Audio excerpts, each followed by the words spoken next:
कितना लेगी? 5,000। उस दिन तो 3,000 में आई थी। तो उस दिन बाइक पे आया था ना, आज कार में आया है, इसलिए 5,000। चल ठीक है, आप बैठ।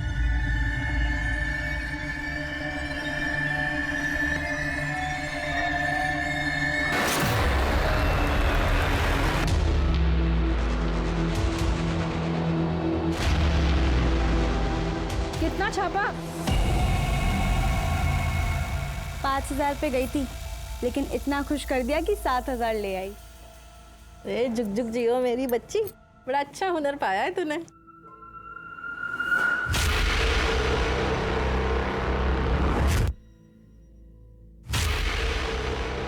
ऐसा कैसे हो सकता है? वो तो उसे तुम लोगों ने। क्या बड़बड़ा रही है? देख, तेरा पुराना सेठ आ गया। इस समय? अरे बीवी से झगड़ा हुआ होगा, तेरे पास आके दिल हल्का करेगा। जा, क्या हुआ? देख जाके सेठ का दिल बहला।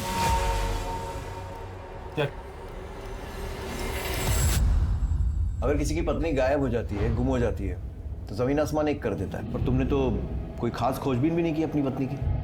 सर अब क्या बताऊं, मेरी पत्नी खोई नहीं है, वो किसी के साथ भाग गई है सर। ये क्या हो रहा है?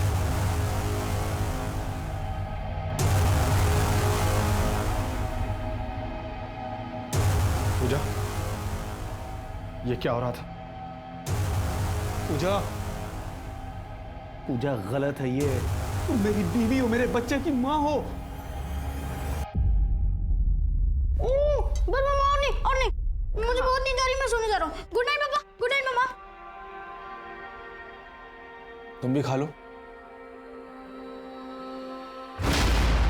पूजा, जो कुछ भी हुआ है मैं उसे भूलने के लिए तैयार हूं, बस तुम अजय से मिलना जुलना बंद कर दो। पूजा, मैं तुमसे बात कर रहा हूं, तुम देखो, हम लोग एक नई शुरुआत करते हैं, दूसरे शहर में जाकर रहते हैं। पूजा, मैंने उन्हें समझाने की बहुत कोशिश की, लेकिन वो नहीं मानी।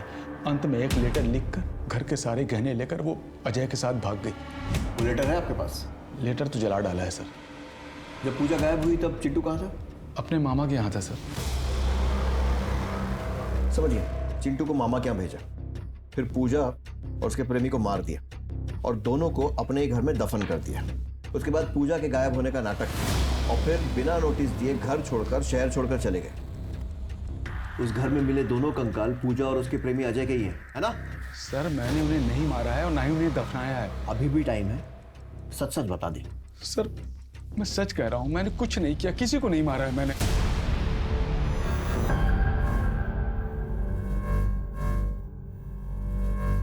लगता है इन्हें किसी बात का गहरा सदमा लगा है। मैं कुछ दवाइयां लिख देता हूं, लेकिन अगर इनके मन से डर नहीं गया तो उन्हें ठीक होने में वक्त लगेगा। सर, बीवी के सपने में कंकाल आ रहे हैं, उसे मायके जाने की परमिशन दीजिए। मेरा सर डॉक्टर का सर्टिफिकेट। आपको पता है ना, आपके घर में कंकाल मिले हैं दो। जब तक इन्वेस्टिगेशन पूरी नहीं हो जाती कोई कहीं नहीं जाएगा। मैं रुकता हूँ ना सर यहाँ पर। वैसे ही मेरी बीवी का उन कंकालों से कोई लेना देना नहीं है सर। अगर होता तो वहाँ खुदवाती ही क्यों। ठीक है, उनको जाने की परमिशन दे रहा हूँ, लेकिन तुम शहर छोड़कर कहीं मत जाना। Okay sir. सर कंकालों की पोस्टमार्टम रिपोर्ट आ गई है सर। पहला कंकाल आदमी का है और दूसरा किसी औरत का। उनकी एज और टाइम ऑफ डेथ? सर इसको समझना थोड़ा कॉम्प्लिकेटेड प्रोसेस है, इसमें थोड़ा टाइम और लगेगा। रिक्वेस्ट करो, देखो जल्दी कर सकें तो। सर, उस बिल्डिंग के पुराने रिकॉर्ड्स मैंने अच्छे से चेक कर लिए। 15 साल पहले वो बिल्डिंग जब बन रही थी तब 2 बार स्लैब गिरा था। फिर उसके कुछ ही दिनों बाद एक मजदूर और उसकी बीवी की कंस्ट्रक्शन साइट से मिसिंग होने की रिपोर्ट बाकी के मजदूरों ने लिखवाई थी, और फिर उसके कुछ ही दिनों बाद उन लोगों ने मिसिंग कंप्लेंट वापस भी ले ली थी। ये सब जानने के बाद उस समय के पीआई को जब शक हुआ और उन्होंने इन्वेस्टिगेट करना शुरू किया तो पता चला कि बिल्डर ने जबरदस्ती मजदूरों को मिसिंग रिपोर्ट वापस लेने के लिए मजबूर किया था। 2 बार बिल्डिंग का स्लैब गिरा और उसके बाद 2 मजदूर, एक आदमी एक औरत गायब हो गए। कहीं ऐसा तो नहीं है कि किसी अंधविश्वास के कारण बिल्डर ने कुछ बली वली वाला कांड किया हो?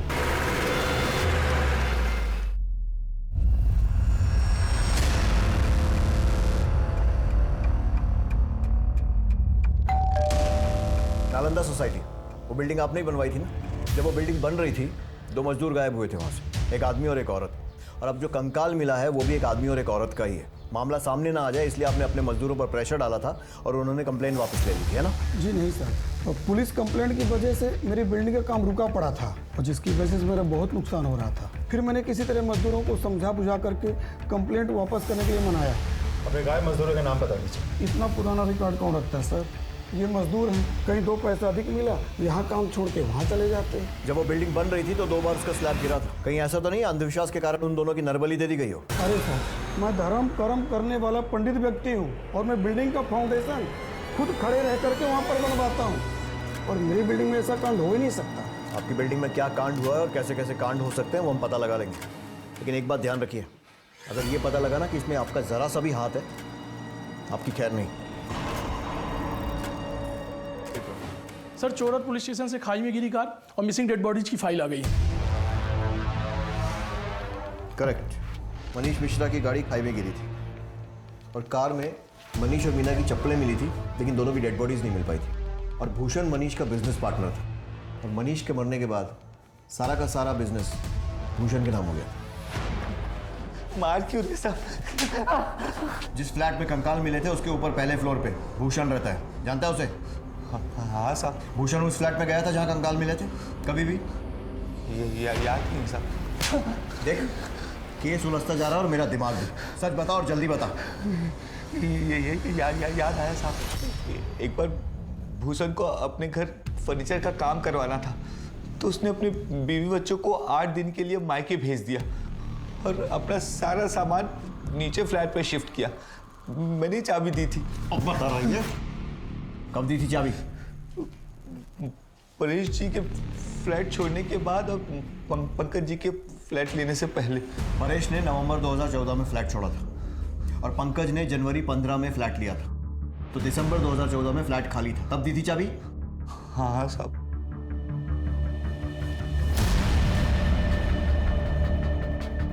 मनीष और मीना मिश्रा की गाड़ी भी दिसंबर 2014 में ही खाई में गिरी थी। टाइम तो मैच हो रहा है। सर हो सकता है भूषण ने ही मनीष और उसकी बीवी को मार के उस फ्लैट में दफना दिया। भूषण को लेकर आओ।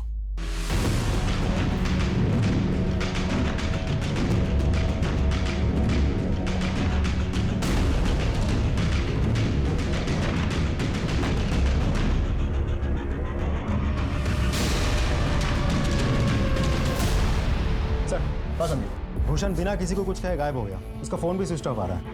कि भूषण उन कंकालों के बारे में कुछ ना कुछ तो जरूर जानता है। अपने सारे खबरियों को एक्टिवेट करो और सारी पुलिस थानों में उसकी फोटो भेजो और उसका मोबाइल भी सर्वेलेंस पे डालो। सर। हेलो जय हिंद सर, आपके एरिया पे बाईपास रोड पर एक डेड बॉडी मिली है। क्या?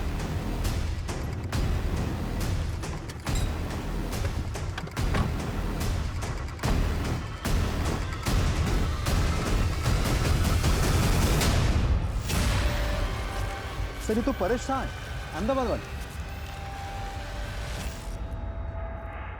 सर इनको तो गला घोट के मारा गया। सर ये तो वही हैं जो उस कंकाल वाले फ्लैट में किराएदार थे। लेकिन परेश तो उसी दिन अहमदाबाद वापस जाने वाला था। अगर वो अहमदाबाद नहीं गया तो शायद किसी होटल में रुका होगा। अच्छा मौसी, एक काम था। देख, धंधा छोड़ के जाने की बात छोड़ के कुछ भी मांग, तेरे लिए जान भी हाजिर है। अच्छा मौसी, वो जो शबनम के साथ लड़का था, ऐसा लगा कि मैंने उससे कहीं देखा है। शायद मेरे ही गांव का था। आप जानती हैं वो कौन था? यहाँ पे आने वाला कोई भी इंसान अपना सही नाम नहीं बताता, पर हाँ, वो अपना नंबर देके गया है ताकि वो दूसरी बार आए तो एडवांस बुकिंग कर सके। रुक, मैं तुझे नंबर देती हूँ, जा।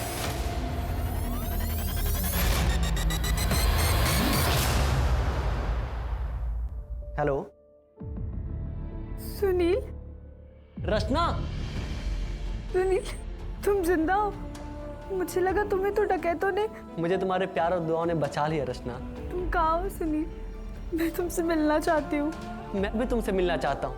तुम जल्दी आ जाओ, मैं तुम्हें अभी एड्रेस मैसेज कर रहा हूँ। हो गई बात तेरे गांव वाले से? सर कमलेश का मोबाइल लोकेशन इसी एरिया में नजर है। सर बॉडी तो बहुत बुरी तरह से जल चुकी है। ये तो गौरव की आईडी है। अरे रचना, कहाँ जा रही है तू? प्लीज मुझे जाने दीजिए। मालकिन को क्या जवाब दूंगा? क्या छिपा रही है? नहीं क्या छिपा रही है? पैसे चोरी करके भाग रही है तू? नहीं नहीं नहीं चल दिखा। अरे चल अरे छोड़ के गई।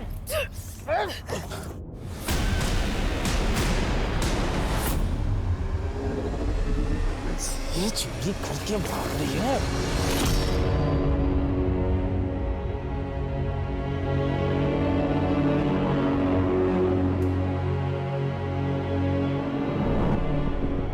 Sir Paresh Indore palace hotel में रुका था, वहाँ का सीसीटीवी फुटेज मिल गया सर। परेश इस आदमी के साथ बाहर निकला और उसके बाद परेश का मर्डर हो गया। पता लगाना पड़ेगा ये आदमी कौन है। अपने पैन डेटा, आधार डेटा और हमारे रिकॉर्ड्स सबसे चेक करो, कहीं ना कहीं से तो उसकी कुंडली जरूर निकलेगी।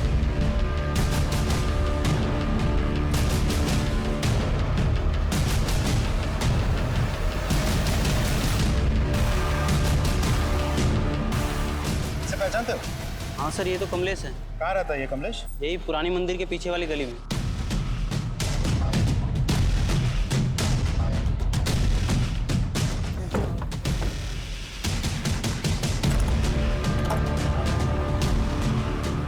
सुनो जरा, इधर आओ। जी, कमलेश इधर रहता है? हाँ। घर पे तो ताला लगा हुआ है, कहाँ गया वो? नहीं पता। नंबर है उसका? हाँ सर। नंबर ले लो। Okay sir.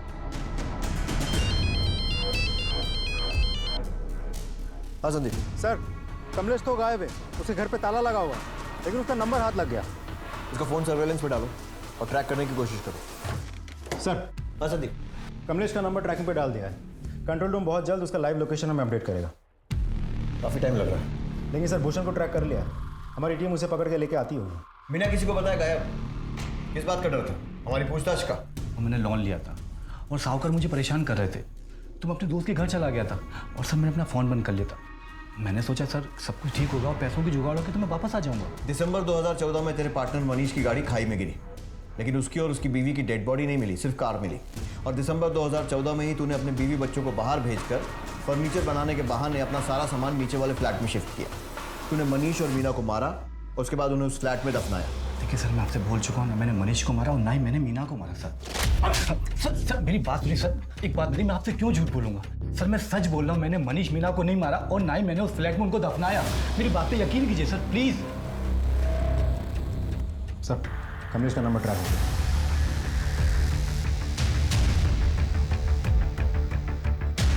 सर कमलेश का मोबाइल लोकेशन इसी एरिया में दिखा रहा है। जीपीएस ट्रैक करते रहो।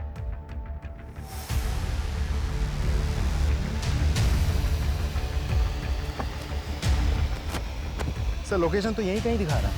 आसपास तलाशी लो। एक काम करो, इसका नंबर डायल करो। सर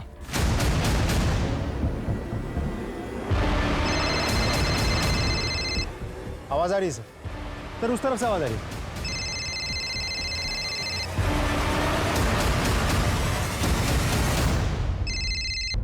ये तो गौरव की आईडी है। फोन कमलेश का और आईडी गौरव की। आसपास देखो और कुछ मिलता है क्या? पंचनामा करके बॉडी को पोस्टमार्टम के लिए भेजो। उसकी वाइफ को इन्फॉर्म करो। गौरव को कौन मार सकता है और क्यों? सर गौरव के घर से मिले कंकालों के साथ इस मर्डर का कोई कनेक्शन तो नहीं है। और कमलेश का फोन गौरव की बॉडी के पास मिलना, यही कमलेश परेश के साथ होटल में दिखाई दिया था। इसके बाद परेश का मर्डर हो गया था। पता लगाना पड़ेगा ये कमलेश है कौन, और ये भी कि इन तीनों को मारने वाले अलग अलग लोग हैं या फिर ये तीनों केस एक दूसरे से जुड़े हैं और हत्यारा कोई एक ही है। सर हो सकता है गौरव और कमलेश की लाइफ से हमें कोई सुराग मिल जाए। इन दोनों के फोटोज सारे पुलिस स्टेशन में सर्कुलेट करवाओ और डिटेल्स निकालो। पहले परेश और उसके बाद गौरव की हत्या ने एक नया सवाल खड़ा कर दिया था कि क्या कंकालों से जुड़ा कोई शख्स इन दोनों की हत्या का जिम्मेदार है, और अगर है तो उसकी वजह क्या है? गौरव की किसी से कोई दुश्मनी थी या फिर किसी ने कोई धमकी वगैरह दी हो?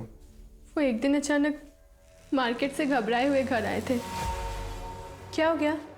आप इतने परेशान क्यों लग रहे हैं? नहीं कुछ नहीं। मैंने पूछा भी था, लेकिन उन्होंने कुछ जवाब नहीं दिया। उनकी फैमिली में और कौन कौन है? कोई नहीं है सर, वो अनाथ थे। बचपन में ही उनके माता पिता का स्वर्गवास हो गया था। उन्होंने बोला था कि किसी अनाथ आश्रम में वो पले बड़े हैं। उस अनाथ आश्रम का नाम मालूम है आपको? नहीं पता सर।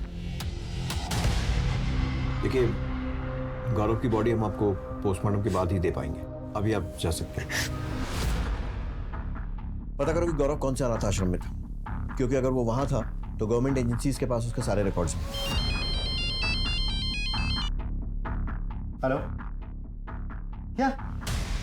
ठीक सर, एक इंटरेस्टिंग इन्फॉर्मेशन हाथ लगी है।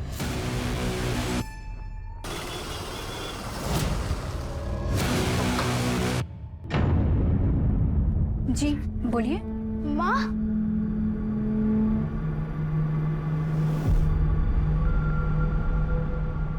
I am sorry.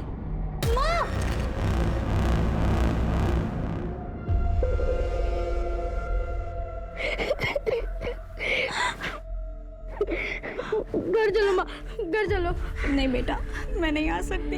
क्यों माँ, क्यों नहीं आ सकती आप घर? बेटा, तेरे पापा। देखिए, दूसरों के पर्सनल मामलों में दखल देना हमारा काम नहीं है, लेकिन फिर भी एक सलाह है, जो भी फैसला लें सोच समझ कर लें।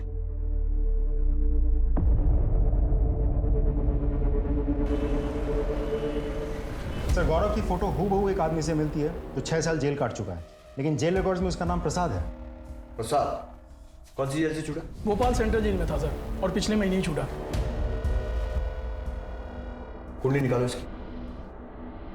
गौरव से आपकी शादी कब हुई थी? सर 2 महीने पहले। लव मैरिज थी या अरेंज? अरेंज। बता सकती हैं शादी फिक्स किसने करवाई थी? सब, मैं गरीब परिवार की लड़की हूँ। गांव के पुजारी राघु चाचा ने हमारी शादी तय की थी।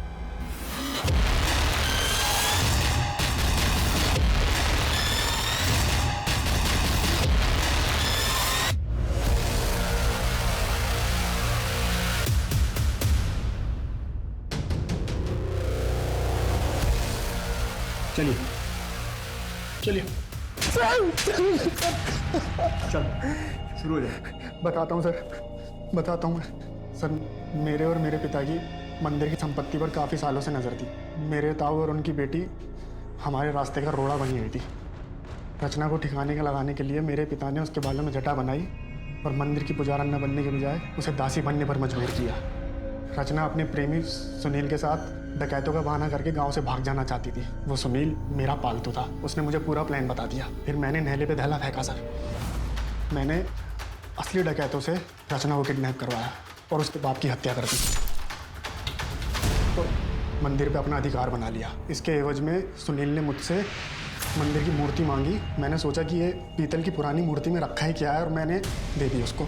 फिर एक दिन मुझे सुनील का फ़ोन आया और उसने मुझे बताया कि रचना जिंदा है, और तब तक मुझे पता चल चुका था कि मूर्ति बहुत कीमती है। मैंने सोचा कि शहर जाके रचना को ख़त्म भी कर दूंगा और सुनील से अपनी मूर्ति भी वापस ले लूँगा। वहाँ शहर में सुनील परेश शाह के घर में नौकर था। घर में कोई नहीं था और वहाँ पे टाइल्स का काम चल रहा था, और सुनील ने रचना को फ़ोन करके बुलाया और मुझे सौंप दिया।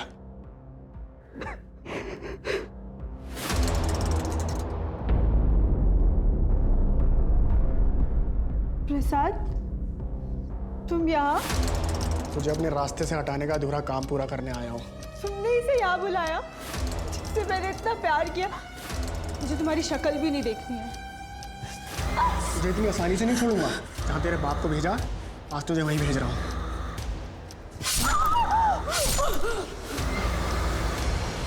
मैंने उसका वहीं काम तमाम कर दिया। सुनील से जब मैंने अपनी मूर्ति वापस मांगी तो वो मुकर गया। उसने वो मूर्ति वहीं कहीं फ्लैट में दफनाई है। सर, जब मैंने ज़्यादा जोर डाला तो वो कहने लगा सर मेरे पूरे षड्यंत्र का पर्दाफाश कर देगा। मैं सर गुस्से में तिल मिला गया और मैंने सुनील को भी किराए पे लूँगा या फिर खरीद लूँगा, जिससे कि मूर्ति मेरे हाथ में आ जाए। परेश और कमलेश को कैसे मारा? सर, सुनील ने मुझे बताया था कि उसका मालिक परेश शाह हर साल 2 बार तीर्थ यात्रा पर जाता है। तो सर, उसकी गैर मौजूदगी में मैं चोरी छुपे उसके फ्लैट में घुसा और मूर्ति खोजने लगा। कौन है? सर, जब रात को मैं मूर्ति खोज रहा था तो कमलेश, जो वहाँ पहले वॉचमैन था, उसने मुझे देख लिया। सर, मैंने उससे बहुत मिन्नतें की, उसे पैसे देने की कोशिश की और वो सर मान गया। उसने मुझसे पैसे लिए और चुप रहने का वादा किया। मुझे मूर्ति पाने का बहुत जुनून था सर, मुझे वो मूर्ति चाहिए थी। मैंने अपना नाम बदला, शादी की, और गौरव नाम से उस फ्लैट में रहने लगा जहाँ पे मूर्ति दफन थी। मैंने उस घर में रहते हुए उस जगह को आइडेंटिफाई कर लिया था जहाँ मूर्ति थी। और सर, मैं मुंबई गया, उसका सौदा करके आया, लेकिन इसी बीच मेरी बेवकूफ़ बीवी ने मेरे ही गड़े हुए मुर्दे निकलवा लिए। इसी बीच आपने परेश शाह को पूछताछ के लिए बुलाया, और परेश को वो कमलेश, उसका पुराना वॉचमैन भी मिला, और उसने उसको सब कुछ बताया कि मैं उस फ्लैट में घुसा था चोरी छुपे। परेश के दिमाग की बत्ती जल गई। उसने मुझे बुलाया और पूछताछ की। सर, मैं और देर नहीं करना चाहता था, मैं सामान लेने के बहाने उस फ्लैट में गया और मूर्ति निकाली और परेश को मिलने के बहाने बुलाया और उसको वहीं मार दिया। फिर मैंने सर कमलेश को मारा क्योंकि मैं कोई गवाह और कोई सबूत नहीं छोड़ना चाहता था। इसलिए मैंने सर कमलेश को वहाँ जलाया, गौरव की आईडी वहाँ फेंकी जिससे लगे कि गौरव मर गया, और सर मैंने मूर्ति ली और गाँव चला गया। बाकी की सारी उम्र जेल में सड़ेगा। मुझे माफ कर दो सर। रचना के साथ जो हुआ वो हमारे समाज की पिछड़ी हुई मानसिकता को प्रदर्शित करता है। रचना ने एक बड़ा सपना देखा, मंदिर की पुजारन बनने का, देवी माता की सेवा करने का, पर उसका ये सपना मंदिर की संपत्ति पर नजर गड़ाए लोगों को रास ना आया। उन्होंने रचना को जिस्म फरोशी के कीचड़ में धकेल दिया। कागा सब तन खाइयो, चुन चुन खाइयो मांस, बस ये 2 नैना मत खाइयो, इन्हें पिया मिलन की आस। रचना की हिम्मत जैसे पूरी तरह से टूट चुकी थी, लेकिन अपने पुराने प्यार से मिलने की उम्मीद ने उसमें एक नए जोश का संचालन किया। जिसमें फरोशी के धंधे से छुटकारा पाकर पहुंच गई सुनीता अपने सुनील के पास। लेकिन प्यार के नाम पर उसे सुनील से क्या मिला? सिर्फ धोखा। सोचिए, अगर रचना और उसके पिता सतर्क होते तो उसके चाचा और चचेरे भाई मंदिर को हथियाने में कभी सफल नहीं हो पाते। उनका व्यवहार दस्तक था आने वाले संकट का। रचना अगर आंख मूंद कर सुनील से प्यार न करती तो उसे कभी धोखा नहीं मिलता। वहीं परेश को भी खतरे की दस्तक मिली थी जब उन्हें कमलेश ने गौरव के बारे में बताया था। अगर वो लालच न करके सीधे पुलिस के पास जाते तो आज वो जिंदा होते। तो चलिए, मैं दिव्यांका त्रिपाठी दहिया अब लेती हूँ आपसे विदा। कल फिर मिलूंगी आपसे एक नए केस के साथ। देखते रहिए क्राइम पेट्रोल, सतर्क, विमेन अगेंस्ट क्राइम। एक औरत पे वार, अब हर औरत का भार। जय हिंद।